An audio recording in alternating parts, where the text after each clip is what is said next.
किती काळ आपण सर्वांनी मिळून करायचा हा एक मोठा प्रश्न आहे. मुळात अशा प्रकारच्या वारंवार चर्चा होणं, हे दीर्घकाळ चर्चा होणं हे चुकीचं आहे.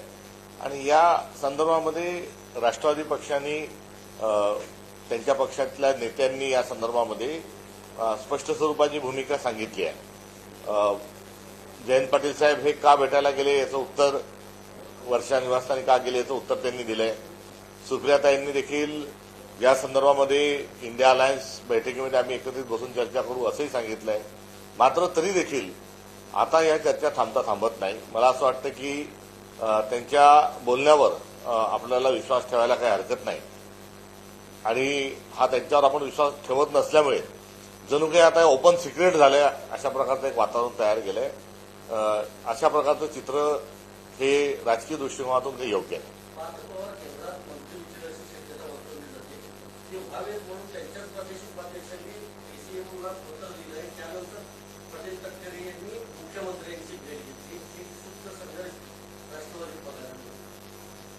भाजपच्या आतल्यात संघर्ष, भाजपचा आणि एकनाथ शिंदेचा संघर्ष, या दोघांचा राष्ट्रवादीशी संघर्ष, राष्ट्रवादीच्या आतल्यात संघर्ष.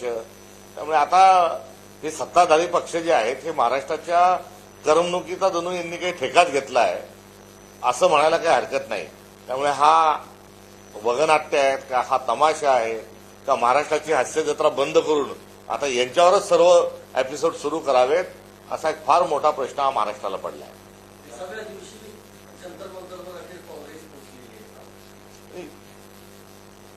त्या ठिकाणी वांगचुक यांचं जे उपोषण आहे, या उपोषणातले मुद्दे आणि काँग्रेसचे मुद्दे हे एकच आहे. आणि या सर्व मुद्द्यांच्या अनुषंगानं काँग्रेस हा खूप आधीपासून हा संघर्षात आहे. नीटचा पेपर यावेळेस पहिल्यांदा फुटला नाही. नीटचा पेपर हा 71 वेळेस यावेळेस फुटला. मागच्या 70 वेळेसपासून मोदी सरकारच्या आम्ही याच्या विरोधात आहोत. आणि यावेळेस देखील आम्ही जे मंत्री आहेत धर्मेंद्र प्रधान यांच्या राजीनाम्याची मागणी जोरकस पद्धतीनेही केलेली आहे. आणि अशा काळामध्ये जे श्री वांगचुक जे आहेत हे काही पहिल्यांदा उपोषणाला बसले नाहीत. याआधी ते लडाखच्या स्थानिक भूमिपुत्रांना न्याय मिळावा आणि त्यांचे अधिकार जे स्थानिक पातळीवरचे अबाधित ठेवावे या अनुषंगाने देखील ते उपोषणाला बसले होते. 370 करण्याच्या एकंदरीत नादामध्ये भारतीय जनता पक्षाने लडाखच्या भूमिपुत्रांचा नाकारलेला अधिकार जो होता तो त्यांना पुन्हा मिळवून देण्याच्या अनुषंगानं काँग्रेस देखील त्या मुद्द्याचं समर्थन पहिल्यापासून करत आलेली आहे. आणि आता उपोषणाला बसल्यावर आज जरी आमचे त्या ठिकाणी कोणी प्रतिनिधी गेले असतील तरी त्यांच्या मुद्द्यांशी आम्ही सहमत आणि आमचे आणि त्यांचे मुद्दे एकच होते. मात्र राहुल गांधी आणि काँग्रेस यंदा त्या आंदोलनाशी जोडून बघण्याची आवश्यकता नाही. मूळ मुद्दा आहे की मोदी का नाही गेले, मूळ मुद्दा आहे की मंत्र्यांनी राजीनामा का नाही दिला. त्यामुळे मूळ मुद्दा जो आहे मोदी का नाही गेले, मोदींनी का दखल घेतली नाही, मोदींनी या संदर्भात मन की बात का केली नाही हे आपण विचारायला तयार नाही. काँग्रेस गेली का नाही गेली का, राहुल गांधी काय म्हणतात, म्हणजे एकंदरीत मुद्दा सोडून दुसरीकडे भरकटण्याचं जे कौशल्य भारतीय जनता पक्षांनी काही हस्तकांना सोबत घेऊन जे चालवलंय त्याची प्रचिती या निमित्तानं मात्र येते. मूळ मुद्दा हा आहे की धर्मेंद्र प्रधान यांनी राजीनामा दिलाच पाहिजे आणि या उपोषणाची दखल नरेंद्र मोदी का घेत नाही.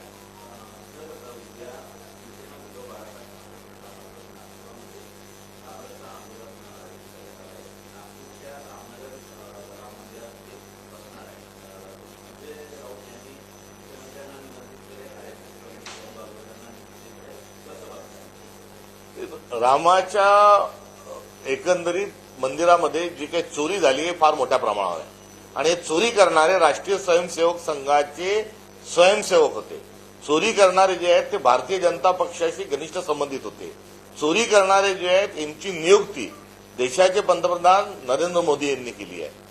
नरेंद्र मोदींनीच राम मंदिराचं भूमिपूजन केलंय, नरेंद्र मोदींनीच राम मंदिराचं उद्घाटन केलंय आणि नरेंद्र मोदींनीच माहितीच्या अधिकारापासून राम मंदिराचा कारभार वेगळा ठेवलेला आहे.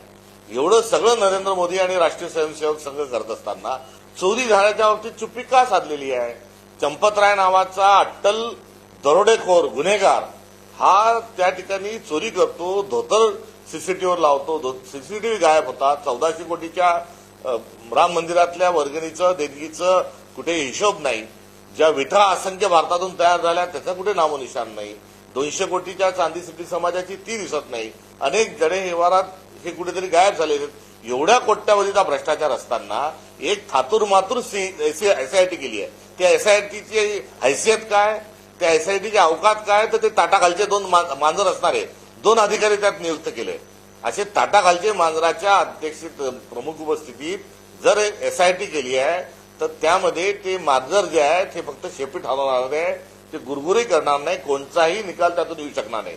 त्यामुळे सुप्रीम कोर्टाच्या न्यायमूर्तीच्या अध्यक्षतेखाली पारदर्शक स्वरूपात या संपूर्ण प्रकरणाची चौकशी व्हावी हा मूळ मुद्दा आहे. आणि या मुद्द्याला आरएसएस भारतीय जनता पक्षी बगल देत आहे आणि रामरक्षेच्या निमित्तानं उभाटाने त्यांना जे निमंत्रण दिलं ते बरोबर आहे. मात्र त्याच्यात धमक आणि हिंमत असेल आणि ते खरंच रामभक्त असतील तर त्यांनी यावं.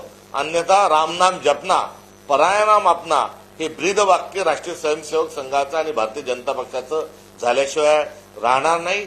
मुंह में राम और बगल में दत्तू राम ही त्यांची प्रवृत्ती असल्याचं पुन्हा एकदा सिद्ध होत आहे.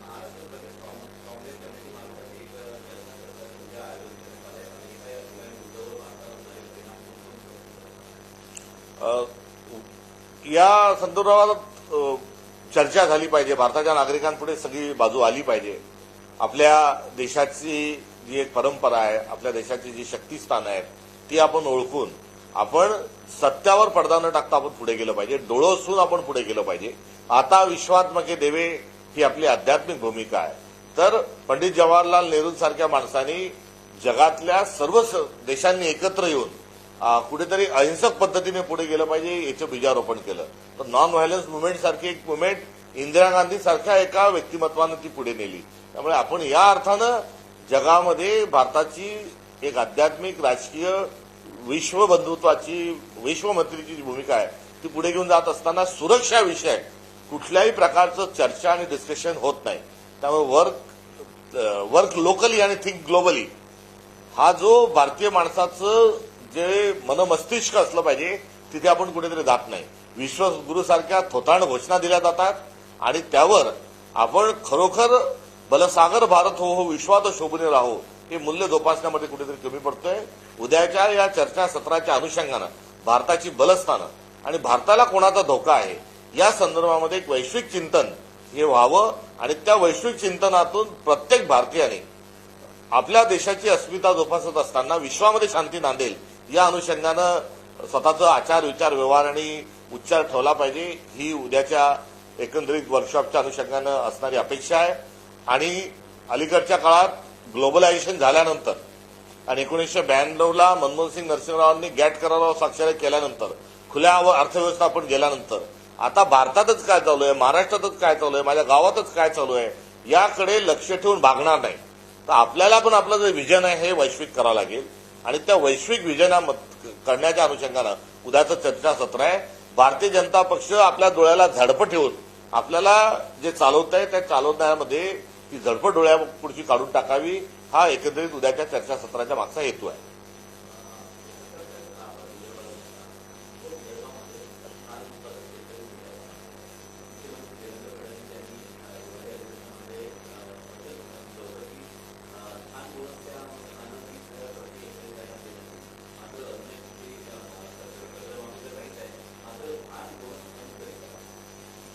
आपण सांगितल्यानुसार मागच्या अधिवेशनामध्ये देवेंद्र फडणवीसांनी वचन दिलं, पण जिथे देवेंद्र फडणवीस वचन देतात तिथे नक्की घात आहे, नक्की धोका आहे आणि आता पाठीत खंजीर खुपसला जाणार आहे याची खात्री सर्वांना बाळगावं लागेल. अशा प्रकारचं एकंदरीत त्यांचं चरित्र आता हे महाराष्ट्रामध्ये मुख्यमंत्री म्हणून निर्माण झालेलं आहे. त्यामुळे त्यांनी जसे बोलले तसा चालय त्याची वंदावी पावले अशी म्हण आहे. मात्र याच्या उलट ते करतात. म्हणजे आपण काय करायचं, म्हणजे पायातलं काही काढायचं का काय काढायचं असं मी म्हणणार नाही. मात्र याच्या उलट ते करतात. शेतकऱ्यांची कर्जमाफी फसवी आहे ते पुन्हा एकदा आपल्या सगळ्यांच्या समोर आलंय. मात्र महाराष्ट्र विद्युत महामंडळ एमएसईबी ही त्यांच्या मित्राला इंधन देण्या उद्योगपती मित्राला त्यांच्याने त्यांचे आका नरेंद्र मोदी यांच्या मित्राला ते इंधन द्यावी म्हणून इलेक्ट्रिकच्या संदर्भात, विजेच्या संदर्भात, शेतकऱ्यांच्या संदर्भातलं जे थकबाकी आहे ती सरकार भरती आहे. त्यासाठी सर्वात आधी पैसे दिले जातील आणि ते पैसे देऊन संपूर्ण एमएसईबी जी आहे ही उद्योगपती मित्राच्या घशात घातल्या जाईल. यासाठी त्यांच्याजवळ पैसे आहेत. समृद्धी महामार्ग करण्यासाठी त्यांच्याजवळ पैसे आहेत. समृद्धी महामार्गातून 2000 कोटीचा भ्रष्टाचार करून 50 खोके एकदम ओके नावाचा नारा त्यांनी चिरंजीव हा अमर करून ठेवला. ते करण्याकरता त्यांच्याजवळ पैसे आहेत. लाडकी बहीणचे 2100 रुपये करण्याकरता पैसे नाही. दुष्काळाच्या सावटात सापडलेल्या शेतकऱ्यांना सानुग्रह अनुदान देण्याकरता त्यांच्याजवळ पैसे नाही. दुबार पेरणीचे पैसे देण्याकरता त्यांच्याजवळ त्यांच्याजवळ कुठल्या प्रकारची तरतूद नाही. त्यांना कल्याणकारी योजना राबवण्यासाठी त्यांच्याजवळ तरतूद नाही. मात्र शक्ती महापीठ करण्याकरता त्यांच्याजवळ पैसे आहे. हा देवेंद्र फडणवीसांचा बेंगडीपणा जो आहे हा एव्हाना महाराष्ट्राच्या लक्षात आलाय. करिता स्वतःचं प्रोजेक्शन काय इन्फ्रामॅन असं सध्या करून घेत असताना ते इन्फ्रा मॅन नाही, ते डिझास्टर मॅन आहे. ही महाराष्ट्राची असणारी आजची वर्तमान वस्तुस्थिती आहे.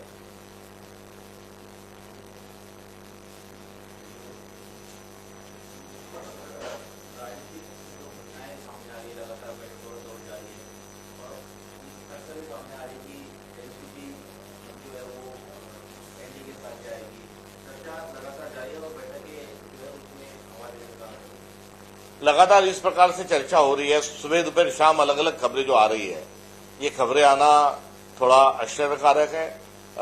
वास्तव में इस दल के जो नेता है उन्होंने बार बार लगातार कहा है कि हम इंडिया अलायंस के साथ हैं और इंडिया अलायंस के साथ ही हम 19 तारीख को सारे विषय के माध्यम से चर्चा करेंगे.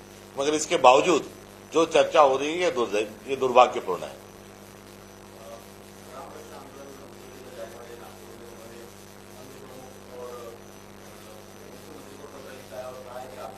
राम नाम जपना पराया नाम अपना, ये राष्ट्रीय स्वयंसेवक संघ का और भारतीय जनता पक्ष का मूल मंत्र है. मुंह में राम और बगल में नथुराम, ये उनका किरदार है.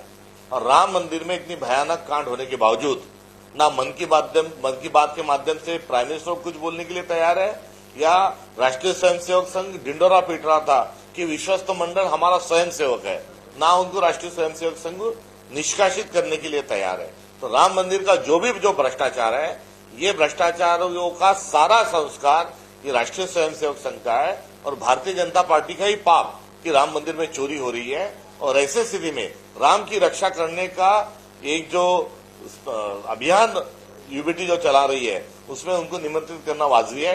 यदि उनमें हिम्मत है, नैतिकता है, राम के वो भक्त है, तो जरूर उसमें पधारेंगे.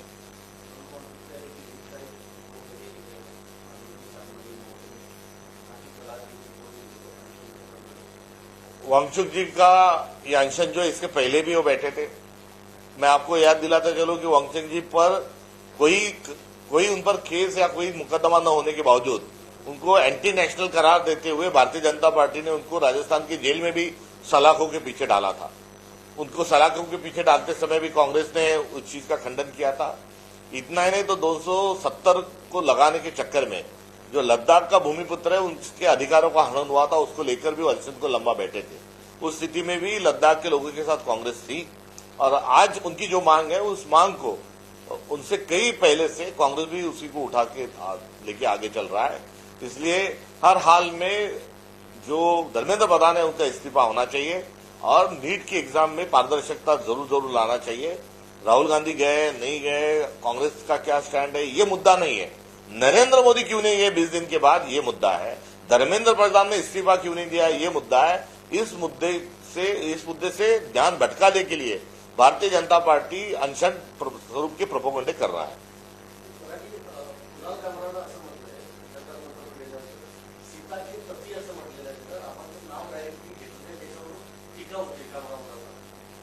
राधेचा पती, सीतेचा पती हे आपल्या असणाऱ्या आध्यात्मिक ठेवी आहे आणि या संदर्भामध्ये सीतामाऊलीच्या पतीच्या संदर्भामध्ये उल्लेख करणं हा काही चुकीच्या अर्थाने घेतलेला नाही. मात्र राम जे आहेत त्याच्यावर आमचीच मालकी आहे असा टेंबा मिरवणाऱ्या लोकांना हे गळे उतरणं अवघड आहे. हे राम म्हणणाऱ्या आमचा सर्वोच्च नेता हे राम म्हणून त्यांचा मृत्यू झालेला आहे. त्यामुळे त्यांच्याजवळ कुठल्याही प्रकारची करुणा नाही, ते या अनुषंगाने पुन्हा एकदा सिद्ध झाले.